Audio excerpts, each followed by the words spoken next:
we have some very special guests. We have Denise and Bernard Coley. This is obviously April's Parkinson's Awareness Month, so we really want to bring stories, let you know, hi Wells, Maine, hi Elk County, Pennsylvania, Lake Bluff, Illinois. We want you to hear some stories. And the thing is that some of you have heard Bernard and Denise speak before. And if you've actually ever, like I've personally had the privilege of speaking with them, so I know a lot about their backgrounds. And the two of them are very accomplished, trust me. So the point though is that I'd heard their story though about diagnosis. And it wasn't this shiny thing. And I always think it's important to kind of, peek behind the curtain sometimes and understand what's going on. I want them to tell their story, but one thing that always kind of struck me, and I'm going to ruin it by saying, like, when Denise said, we have Parkinson's, and that always struck with me. They've been together for 52 years, married 47, happily for 47 years, because I've decided this. But I wanted you to hear from them because they do have a really cool story. And I just think that, sometimes I always say I like people to share, to kind of get real and to share the full story. And I think that sometimes, personally, I'm in awe of them with what they're doing, all of their advocacy, all of their work. Trust me when I say they have way more advanced degrees than I do from better institutions. And it's impressive, but when it comes down to it, they're just incredible people. So I'd love to, hear a little bit more about their story. Thanks for joining us today. Well, thank you for having us, and thank you for this opportunity to give a peek behind the curtain. Appreciate it. Thanks so very much. And I'm glad to see so many familiar faces on the screen. I'm seeing you from various activities that we're involved in and various programs we're on, and it's great to see you. Appreciate you joining in for this. Eden, would you like to tell them? Yeah. So basically now, you guys are going along in your lives. You're each doing careers and everything. And then something happened. So can you tell me a little bit about what made you first go to a doctor, how you got diagnosed, and kind of your initial reactions? Because, we did joke, nobody invited Mr. Parkinson to the party. So can you tell me a little bit about that? So I'm going to actually start, and I'm going to start in 2000. 2000 to 2005, I did 3 to 4 marathons, and I did almost two 3-day walks. On the eve of my second 3-day walk, I was actually put into the hospital for an angiogram. So that sort of curtailed my athletic activities for a while. But for that 5-year period, I was very active. I completed each of the events that I entered into, because they said whether you crawl, whether or not you walk, as long as you make it to the finish line, you are a marathoner, which stuck with me for most of my life. And so I was in really good shape. I had learned a lot, and people will say, why did you do it? Well, the marathons were for leukemia and lymphoma, but they had an excellent training program to get people up and running and knowing how to handle themselves and really getting to that 26.2. But the 3-day walks were for breast cancer, and that was in honor of my mom. And leukemia and lymphoma was in honor of my mom, because my mom always had us going out to different charities raising funds. So from there, I started having a few things that happened one by one, but you couldn't tell that it was Parkinson's. So to go into the story about what happened then, in 2017, Thanksgiving dinner, the kids looked and they said, Mom, you're shaking. And I said, no, I'm not. And Bernard's shaking his head like this, which he usually does when he agrees I'm not going to say it. And I looked down, I said, I guess I am shaking. So we contacted the doctor, and he sent us to the neurologist. I was pretty calm about the whole thing because I just knew, it's essential tremors, right? No big deal. And actually in the office, I was reading the magazines. I read about B. Smith, who we used to go to her restaurant. Bessie Smith. Yeah, New York. and also in DC at the train station. She had a restaurant there as well. So I also read an article on rock steady boxing. It's so prophetic of what's going to happen when I walk into this doctor's office. So we walk in and we did one thing right, which we didn't know then. We went together. So care partner and patient, because what happened was you do the test and then he says, oh, you have Parkinson's and take this pill. And if the symptoms go away, you have it. So I'm looking like I did not do anything else for the rest of the thing. So Bernard had to carry the conversation and ask questions because I was still in a state of shock. And at the end of the appointment, I asked for a scan, which I did have a DAT scan.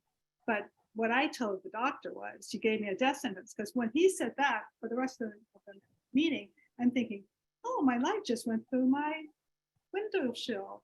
It's not what it was. I can't be traveling all over the world, doing supply diversity, working with diverse businesses and things that I enjoy. It was my passion and I loved it. What am I going to do now with this death sentence? And he's saying, oh, no, it'll be fine. You can have quality of life, you can have hope, et cetera, et cetera. You didn't hear that. No, didn't hear that at all. And then when I got the DAT scan, I was just completely devastated. So one of the things that we looked at in recent years, because people are talking about it more, is that you've had the disease 10 to 15 years. And that's why I decided to talk about my because in 2000 to 2005, I'm like 365 miles on my shoes on a regular basis trying to get ready for marathons. So obviously with that high intensity workout, you're not going to see symptoms until you sort of slow down. But we realized, well, Bernard did, I didn't, because I never even knew I had shakes, as the kids said it, that something was going on for 10 to 15 years, starting right there in 2000 and 2005. So let me fill in a couple of gaps. So prior to kind of the advocacy work we do now, Denise and I, we didn't live separate lives. We had the same household, we shared kids, but our career paths had been on separate tracks, and she was fond of telling the kids, oh, I'm not going to that, that's your dad's thing. And I'd shake my head, go, no, the kids need to go, they need to see, we need to be role models, things like that. But we really kind of were doing things separately, like many couples. Things are just going on, whether it's one raising the kids and the other going out, developing a career, or both having a career. Things you don't spend as much time aligning. And this is one of the things we're going to talk about near the end here, about how that's changed for us, thanks to Parkinson. So there have been some silver linings. But prior to that, let's talk about this pre-diagnosis period, because that was also important. I like to tell people when I talk about care partnering that I have a kind of a different view than I hear a lot of care partners talk about. I tell people I became a care partner on July 4th, 1976, the bicentennial. And they look at me like, wow, she's had it that long? And I said, no, but I made the mistake of saying I do. He said, love, honor, cherish, good times, bad times. The only difference is nobody told me what the bad times are going to be. And so innocently and without informed consent, I signed up and said, I do. So really this care partner journey started back then. And the reason that's relevant is because what Denise has left out was we were traveling and having fun, because we said, like, hey, why don't we meet in Jacksonville and take a cruise? Or why don't we meet in Miami or New York or someplace? Guess what? I'm actually going to be in the same state you are for a couple of days. Why don't we get together and have a date? But what started happening was the early signs of Parkinson's were showing up. Denise's handwriting was getting smaller. Fatigue. She was dropping things. She was fatigued. Falling. So actually about 10 years prior to the diagnosis, I started traveling with Denise on her business trips and got further engaged in the whole area of global supplier diversity. And what that's about for those who aren't working that is the belief that instead of handouts like welfare programs, things like that, you should invest in communities' business development programs, and the community will take care of itself because that's a hand up over a handout. And so we were, flying around the world, working with organizations that were investing in indigenous communities, and learning the ropes about engaging under-engaged communities and getting the business development. And that started the chain of marrying my business side of the house with her policy development side of the house. And so we were actually not planned, but sort of working with each other for about 10 years. But Denise started to have to slow down, and then started having challenges on the job. People were challenging what she was doing. And we had already started like leaving for trips a day or so early so that she could get there, recover. We had, you all know that no Black woman gets Parkinson's disease. So of course there was no diagnosis. So it was everything from altitude sickness to, I don't know, she's tired. Maybe you're overworking her or something, nonsense like that. It was everything except, it was everything except a Parkinson's diagnosis. Neurological? We didn't know that. And just along the side, in the meantime, I was getting younger too, and starting to have things happen on the health side of my life.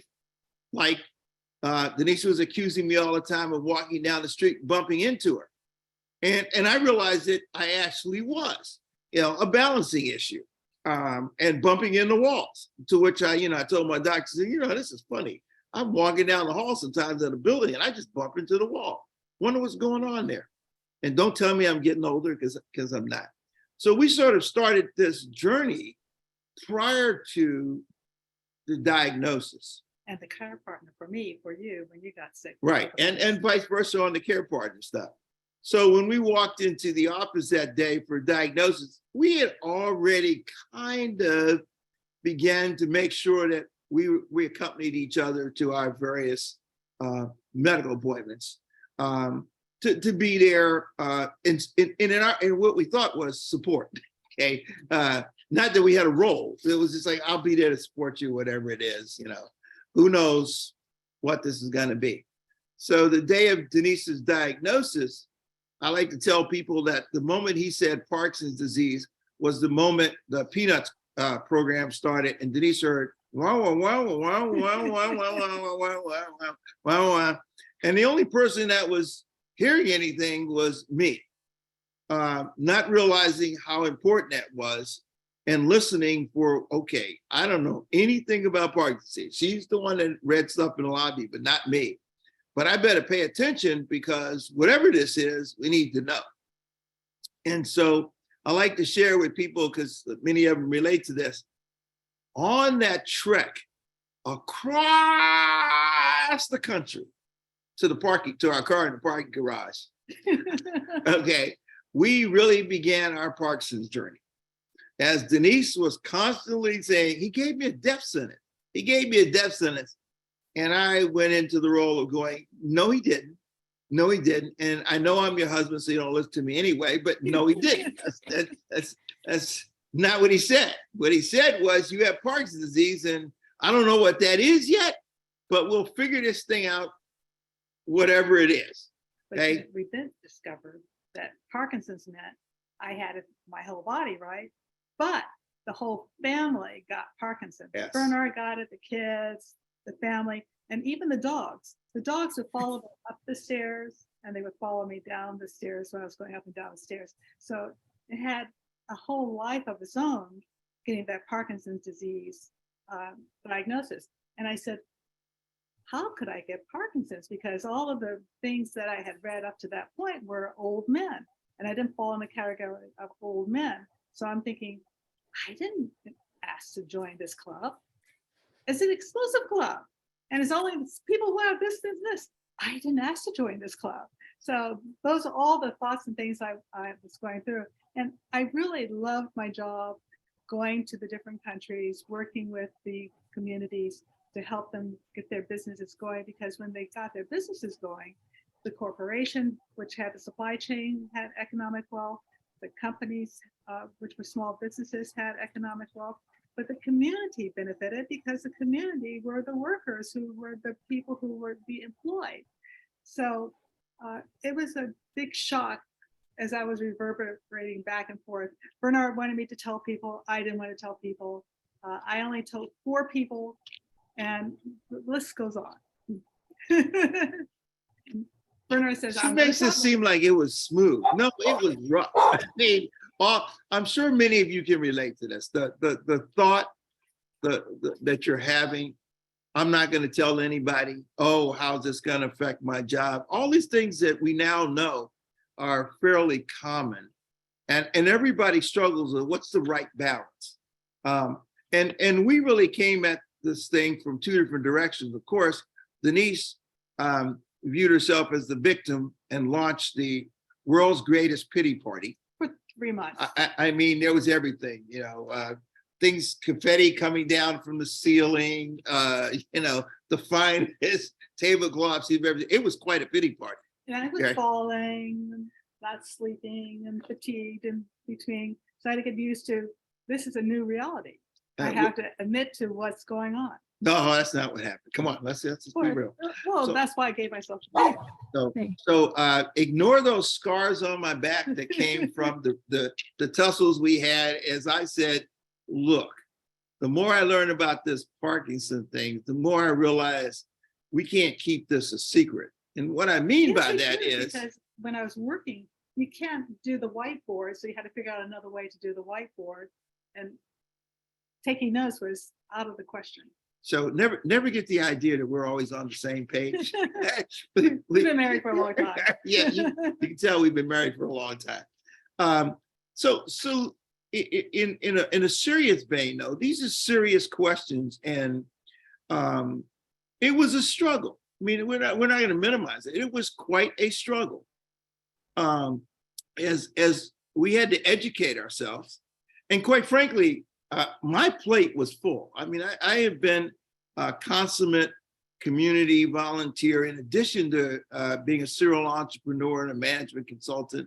I mean, we really had full-blown careers going when this came up. And the last thing I needed was something else. And we had a lot of activities with the kids and grandkids. And we had, you know, actually, we should reintroduce ourselves, okay, at this point. So let me take a second and introduce myself.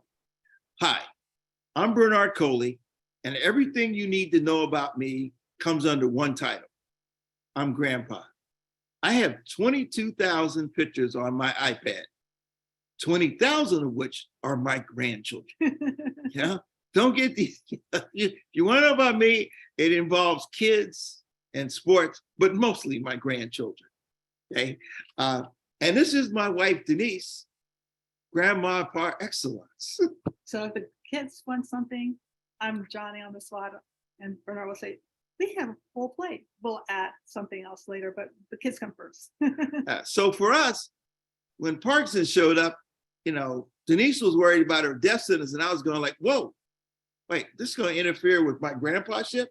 Oh, no. Okay, this cannot happen.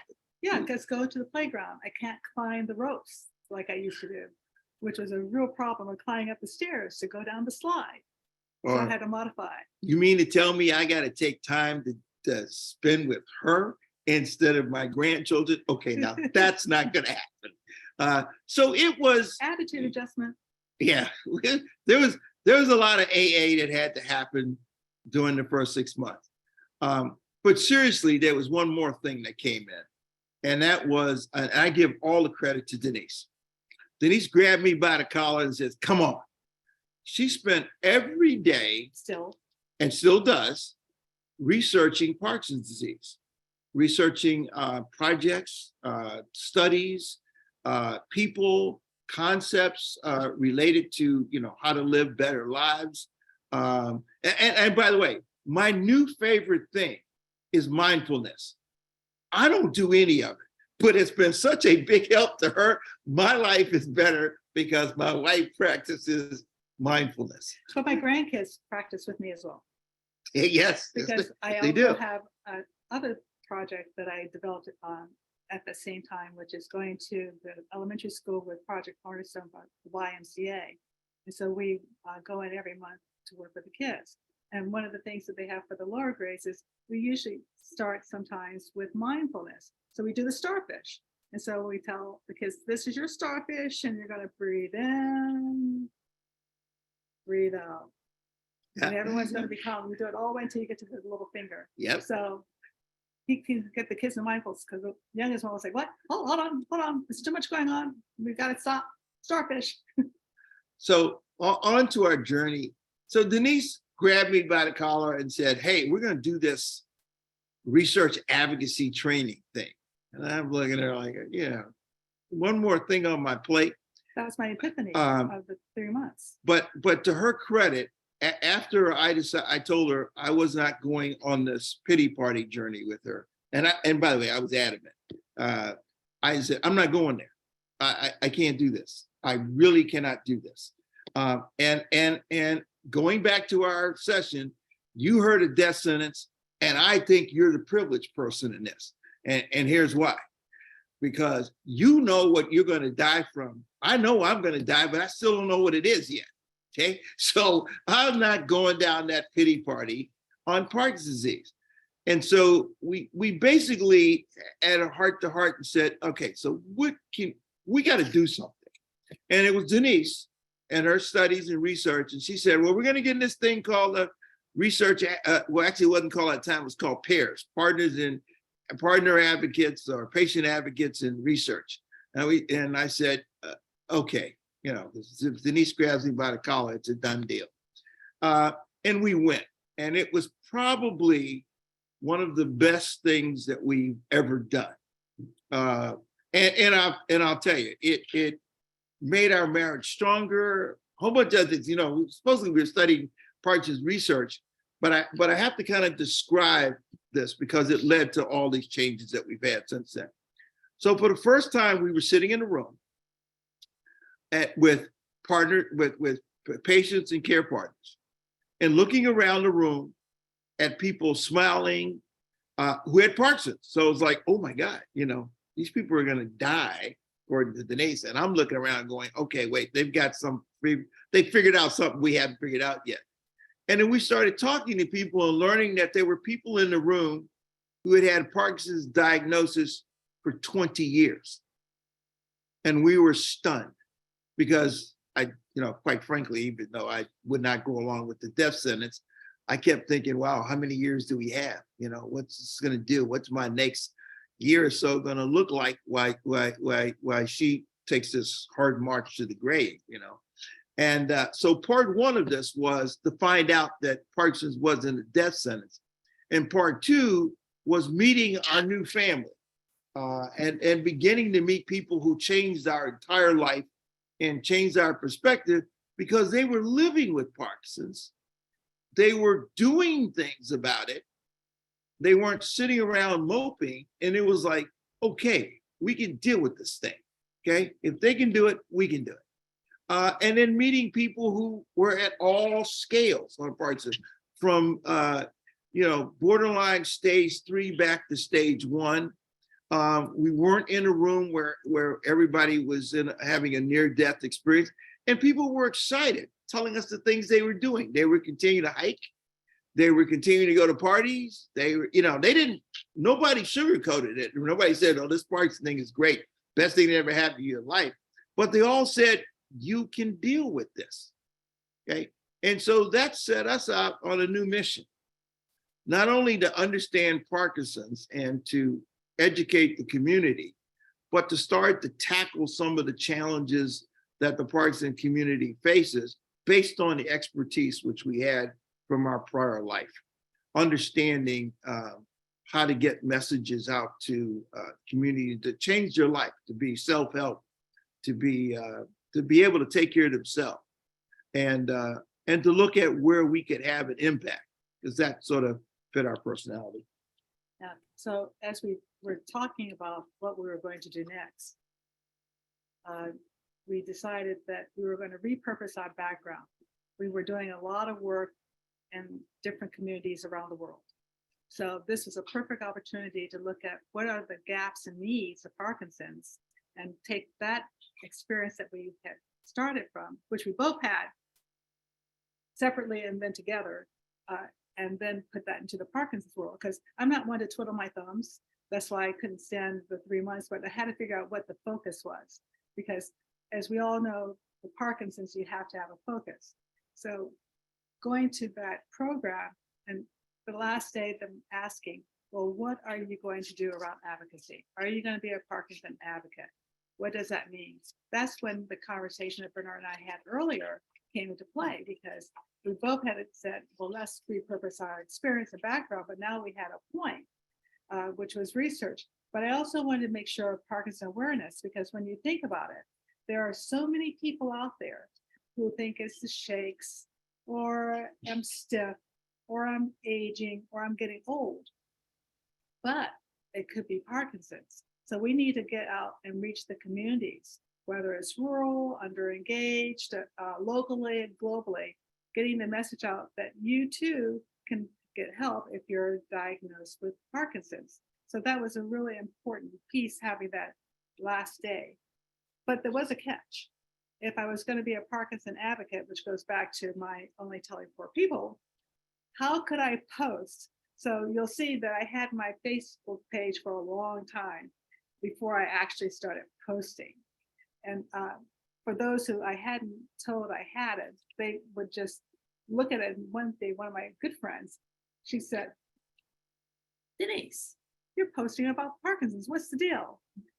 So it was really funny. So that was the beginning of it, because you had to look at all areas where you might have some connection where people want to do it.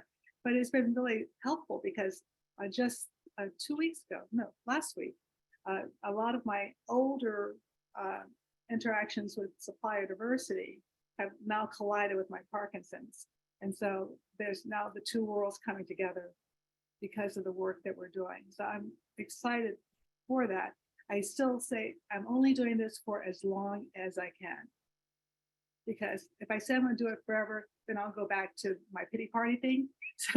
So each day that I'm able, I will continue with the advocacy, and here we are today. Yeah, so let me pick up on a couple of themes.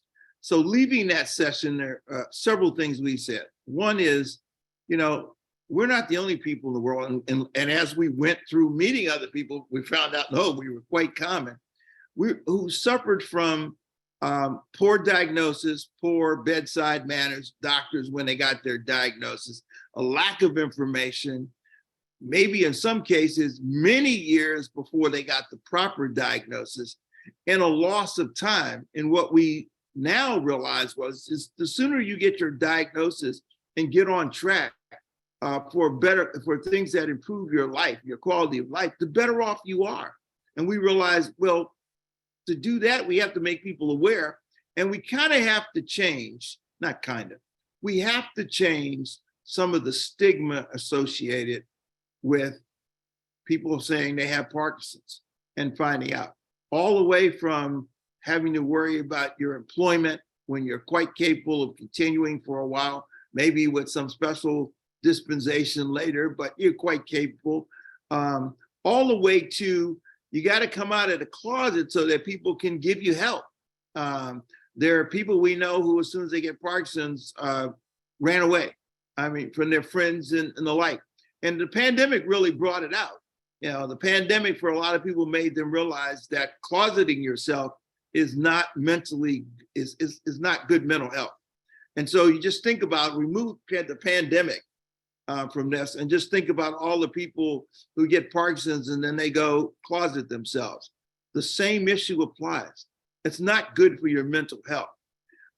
So what can we do to help people come back out and live their lives, live their best lives with Parkinson's disease? What can we do? We could sit here and complain.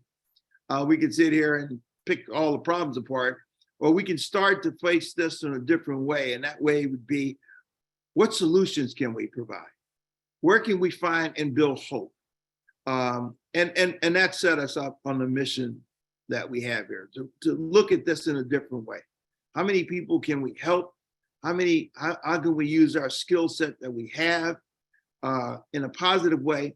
And I'll say this, because I've had to explain this to a fair number of organizations that are trying to do outreach to our community.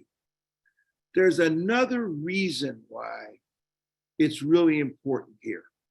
And that is that there's no cure for Parkinson's. We all got that. But what does that translate into? Not only is it a lack of hope for some people, but it's dealing with or coping with the loss of control over your life. You know, we delude ourselves in thinking we're in full control for many, many years. And then something like Parkinson's comes along, and all of a sudden, whether you like it or not, you figure out, oh, you're not in control of this thing. Well, what I tell them is, when we do these community things, and I share this with the community because I'm going to encourage you all to get out there and do stuff like we're doing. That is, you do get a sense of control back over your life. There are things you can control. You can take those skills that you spent a lifetime developing and get back out there and use them. It's not over unless you allow it to be over. And coming out of that, I mean, I can now bring in, march in here. I see some of them here, support group leaders and things like that who are out there doing something, and they can share with you that they've been given back some sense of control. We can punch Mr. Parkinson in the nose. We can shove Mrs. Parkinson out the front door. They're not going to go away. They're going to come back in. That's the bad news is they're coming back. But the good news is I can clear myself some space that we can control. We don't have to give up. We can have hope, and we can live better lives than we're living by doing some of these things, helping other people and sharing with them and giving them our hope. We're joking because we tripped upon something purely by accident. We had several people who said, you guys have such a great attitude about this, and you haven't let it just bring your life to a halt. We'd like you to talk to some other people. So they started, sharing with us couples. Some of the neurologists said, here, would you talk to this couple for me? Or would you talk to this gentleman? And we said yes, innocently. And so we've talked to some about, as they begin their journey, about Parkinson's and the things that we've learned. And that's been, we were asked to help them, but it has really helped us as much as it helps the people that we're talking to, because it's helped us to realize, some of the opportunity we've been handed, the opportunity to do something, to have a legacy of being positive about this thing and not letting it go, and what that can mean to other people. And so, again, we've gotten some control back over our life. Mrs. Parkinson, sit down. I got a webinar to do today. I'll deal with you later, okay? But right now, I've got to do the webinar and see some of my friends and talk with them, or talk to a group that's trying to do outreach to the community to raise awareness of Parkinson's, and they're struggling. Well, we can tell them how to do it. We can help them get it done. So, Mrs. Parkinson, sit down. I'm too busy to deal with you right now. I'll see you tonight, so to speak. And so I want to encourage you, because I can tell you there are a lot of benefits when you get back out and you're helping other people.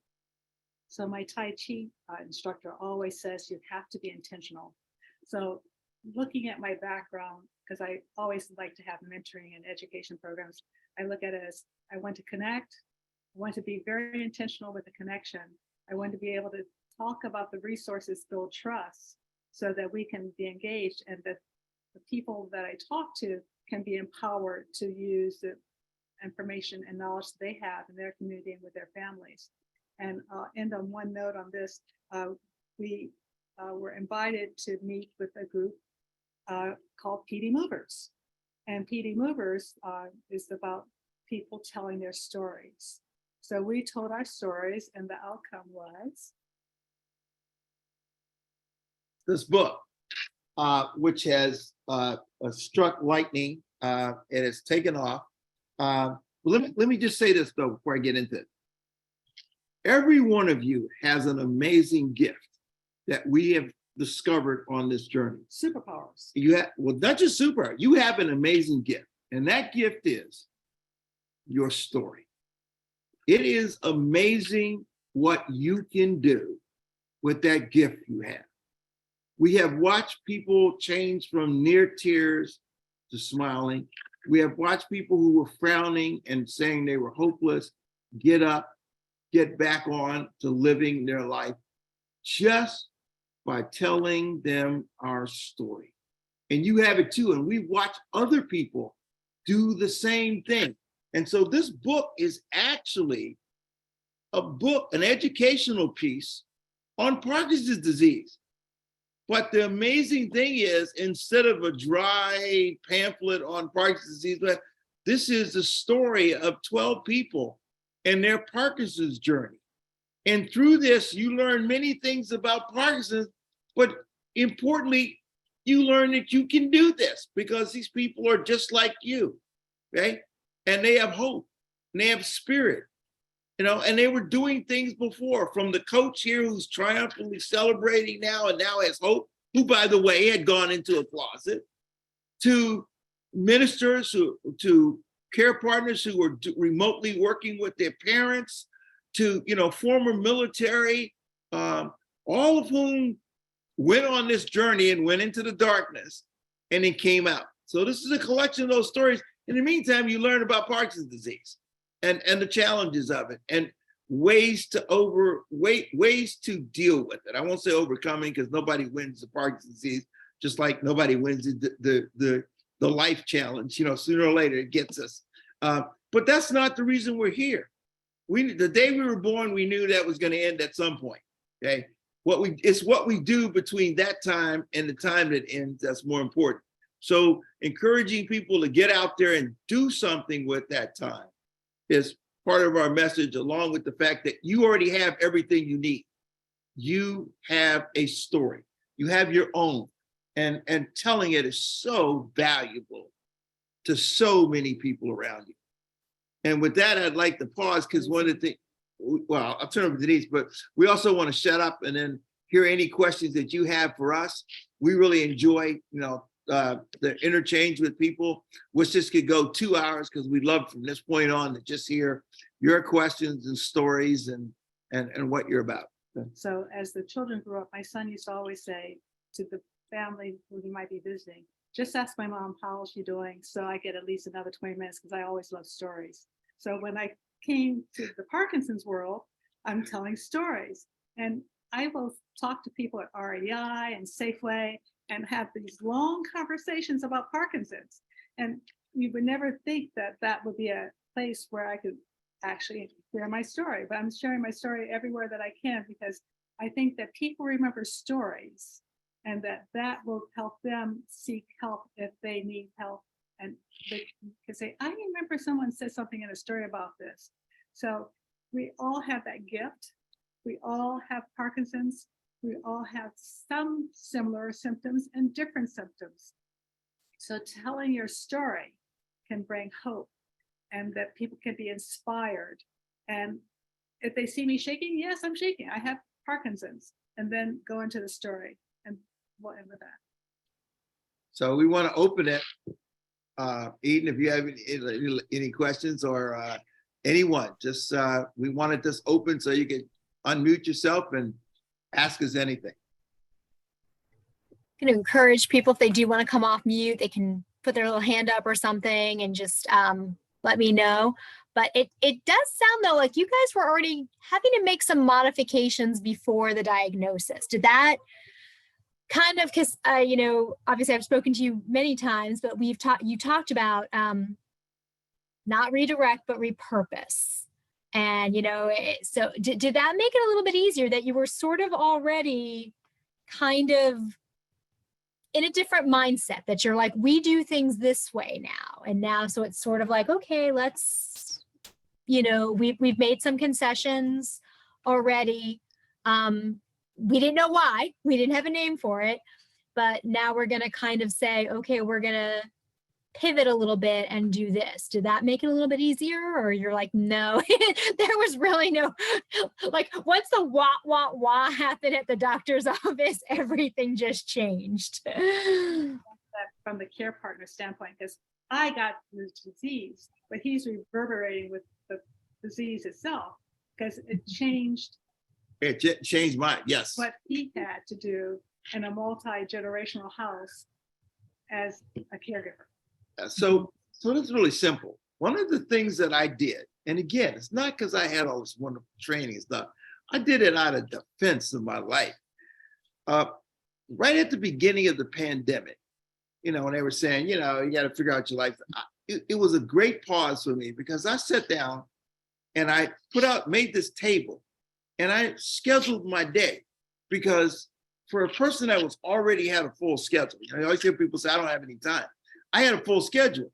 And now all of a sudden I've got to fit all these other things in. I mean, just imagine me standing at my front door, opening it up and saying, you know what I want to do? I want to cook 3 square meals a day for a multi-tiered family. I want to add that. I want to spend 3 or 4 times a week commuting to the doctor's office, which is a good little distance away from where we live. And I want to just give away 6 hours a day out of my day every day for the rest of my life. No, I didn't. But it forced me to sit down and reevaluate, prioritize, and think about this. Where are the values? Where are my values in life? Where am I going to allocate my time? And it wasn't easy. The first part was easy. Sitting down and figuring out my new schedule was easy. Turning around and selling that to the rest of the family and defending my personal time was difficult. It's like, oh no, wait a minute. No. Everybody in the house has their own share of selfish wishes and needs. And so trying to get them to accept grandpa's new schedule and squeeze into things that were priority was challenged. And I had emotional ups and downs just like anybody else. It's like, why do I have to do this? Wait, Mrs. Parkinson, why did you come visit me? At this point. Period. Why did you come visit me? Go someplace else to another household. So I've had my, many moments. I won't say despair, but moments like, why me? Just like a Parkinson's patient would say, why me? I'm saying, well, why me? I had my plans. Why didn't you just sit next to Denise? Why do you have to sit next to the whole family? Okay. Everything changes. I shouldn't say everything. Many things change. And part of my adjustment was getting off of that things of saying things like everything changed, because everything didn't change. A few things changed. And the transition, as you mentioned, to repurposing was a gradual change in the recognition that that's all we were doing, as opposed to here's total disruption. Our entire universe is now upside down. All those kind of things that are normal on this journey. And in accepting it as normal. And when we did do that, there were different stages. I think I'm almost back to where I used to be, where I wanted to do 50,000 things a day. And having Parkinson's, have to stay focused. And so working with Mr. Coley over here has reined me in, but then I get unreined several times and he has to jerk me back in. So, because I used to do that. I think I can burn the candle at both ends. Some days I can, some days I can't. The good news is the medication is working. The bad news is the medication is working. I see David gets it. Yes, yeah. David also put in the chat, and I like this, that his friend Judy Lisa, said, go ahead and unmic Parkinson's yourself. is a word. Go ahead and unmic yourself and just talk. Yeah. Lisa? You want to unmute yourself, David? He did put in the chat, and I like this. His friend said, Parkinson's is a word, not a sentence. Yes. Bernard. Yes. Oh. How you doing? This is Kermit Smith. We saw you come in. Well, yeah. I'm at the doctor's with my brother, but I just wanted to come in and say how much I admire you both. I have so much respect and admiration for you both. Denise, you're amazing, simply amazing. And you really know how to tell our story. And we live and we thrive with Parkinson's. I've been diagnosed for 8.5 years. And this is what we do. I'm at the doctor's office with my brother. I got up at 6 o'clock this morning, went to the gym, came home, drove from downtown, I'm doing that, then I have to come back downtown for a meeting, cook my dinner. So, we learn how to live and thrive and do the things that we need to do with Parkinson's. And like you said, it's not a death sentence. Whatever you want to do, if you make up your mind that you want to do it, you can do it. You can do it. You can do it. And that's why I'm planning to go to Ghana in a few months. And by the way, Kermit is one of our heroes too. Yeah. I don't know what we'll title his story, out of the closet, up from the deep, from the deep pit, whatever. But, it's an amazing story. And I want to just share one piece that we learned from Kermit with the book. So Kermit shares a little bit about how he took the book over Thanksgiving home to share it with some of his family members, and how it opened up the communication that hadn't been taking place in the family, and how his own family members learned for the first time what he was going through, and could come from a place of love in reconnecting. And I use that word. Is that the right word, Kermit? Reconnecting with you Right, in a meaningful way, because Kermit had gone to the closet, done his share of his half, but so had they. And so we push all the time the importance of actually sharing your story, because these things, they're just great things that come out. Lisa, you had your... Yeah, no, I put my comment in the chat, but I just want to say, as I said in my comment, I just think you guys are truly amazing. I will say I have one big regret, you guys. I came to this space, if you will, due to my father, but unfortunately I came after my dad had already passed. Man, I so wish he was still around, because I think he would have had truly a better quality of life in his last years had he have come across people like you two. You guys are amazing. And I just want to thank you for all that you do for the community. It's amazing. Thank you. Thank you. Well, Lisa, it is personal because I'm the third female on the maternal line who had it. And both of my cousins whose mom had it said they wish they had the knowledge and the resources that I have now. It would have made a difference in their Parkinson's life with their mom. Right. Yep. 100%. We have others? I'm actually kind of curious though, now that Lisa brought it up, how did you come to the community after? I'm glad you're here. I'm glad you're here. Don't misunderstand me. Yeah, no, let's see. He passed in 2012. Honestly, I don't know how I stumbled upon the Parkinson Foundation, but I did. It was maybe 3 or 4 years after his passing. And I have to say, those first few years, I was in a very dark place. Just a lot of like, boy, if I just did this, if I was a little more aggressive with that, you know what I mean?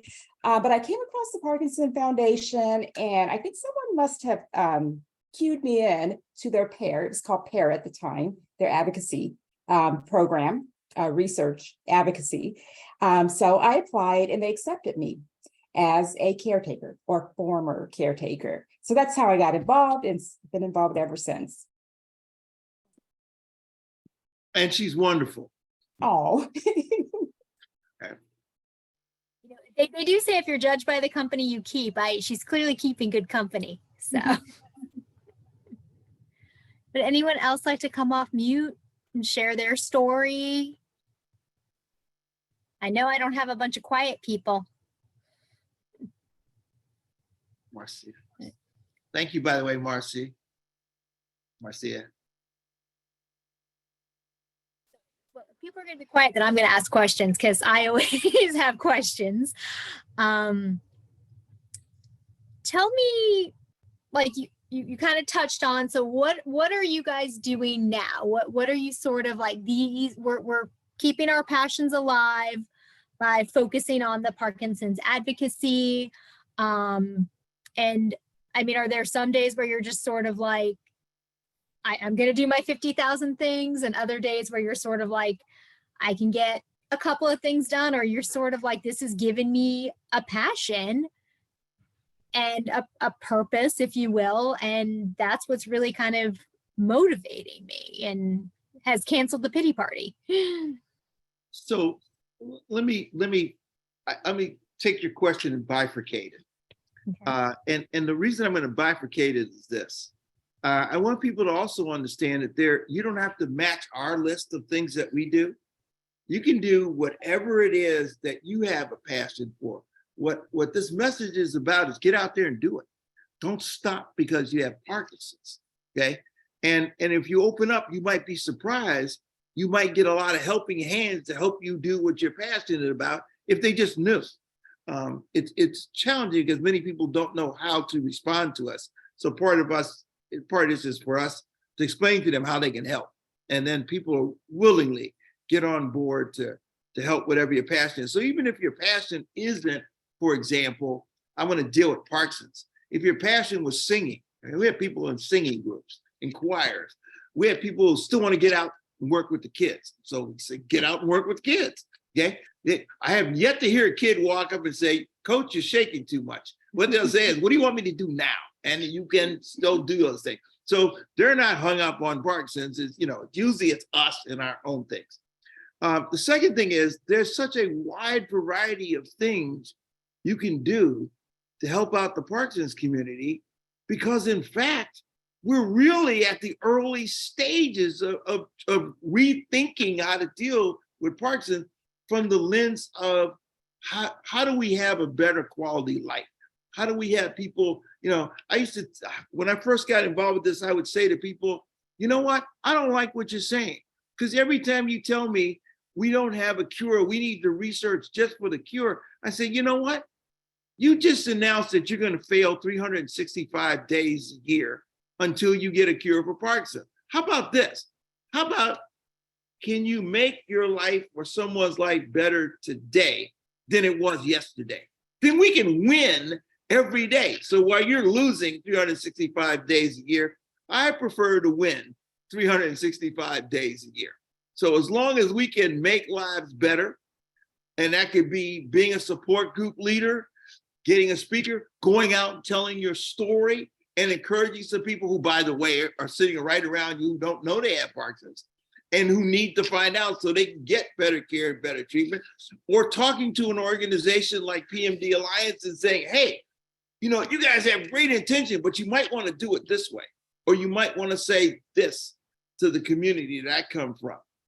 Or we can't find anything of yours in our rural community. Could you please keep putting this stuff online? I mean, just the fact that you told them that and they took that step meant you have helped a whole lot of people who may not be in the room with you raise their hands, but trust me, you have helped a whole lot of people. So there's just so many things that you can do by sharing your insight and your gifts and your skills that you have out there, because this is a ton of problems and there's not enough people working on solutions. They're not. Bless their heart. There's a lot of people trying like crazy, but there are just lots of gaps. And we can do it, including simply talking to your doctor better. Every time we go to the doctor, we update our specialists in advances in PD because they don't have the time. So there's just many, many ways you can be helpful with the things you're doing. And I just want to encourage you to do that. And so our list is long because we keep looking for ways we can be helpful. But it's not a competition. It's like everything you do helps everything around me get better. And everything I do, I hope, helps your community get better. And you mentioned some things, and there are other things like art and dance and music. But what I want to call back to the PMD Alliance was when Ashley did the I Am. Oh, I Am poetry. That was my first poem that I ever wrote. And so Ashley and everybody thought, oh, that's pretty nice. So I sent it around to a lot of my friends and they said, are you going to write some more? I said I had to wait for the stimulation, but there are just different things that pop in at different times that connects you to the community. And PMD Alliance has the website where you can look at the poems, which gives inspiration. So just think of different ways that, along with our exercising every day, you can use your mind in different ways. And I did really enjoy that I Am. session with PMDI. And I like to say all this from a death sentence. Wow. Maybe I should have given her another one.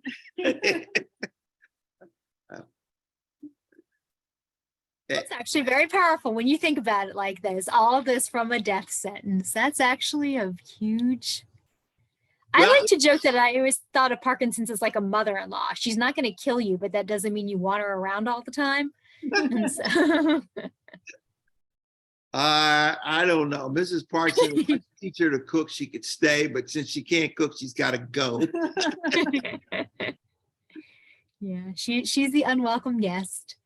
But we are almost out of time. So I thank you so much for sharing yourself today. I mean, you always give so much to us, but today you really just was like, this is our story and this is us. And, you know, it wasn't always the pretty side of everything. And, you know, I do think it's so cool, you know, that you talked about, you know, like I appreciate, I guess, the rawness of this was a death sentence at first to me versus, you know, because it was like, that's how you felt. And now you're like, I see how I can live with it, but I wasn't happy.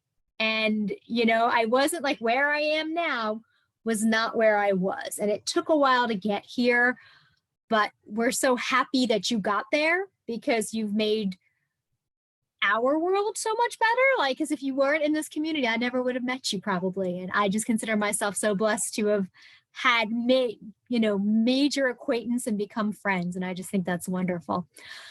We did put a few links in the chat, including how to get the book. So I do encourage everyone to save their chat. If you click on the 3 little dots, you can save your chat. And I thank everybody for their time today. And of course, thank you, Denise and Bernard, for just making the world better, really. Thank you for this Thank you. opportunity. Yeah. We Yes. love these people in the little boxes on the screen. They're our people. Very comforting. Thank you so very much. Thank you. Thank you.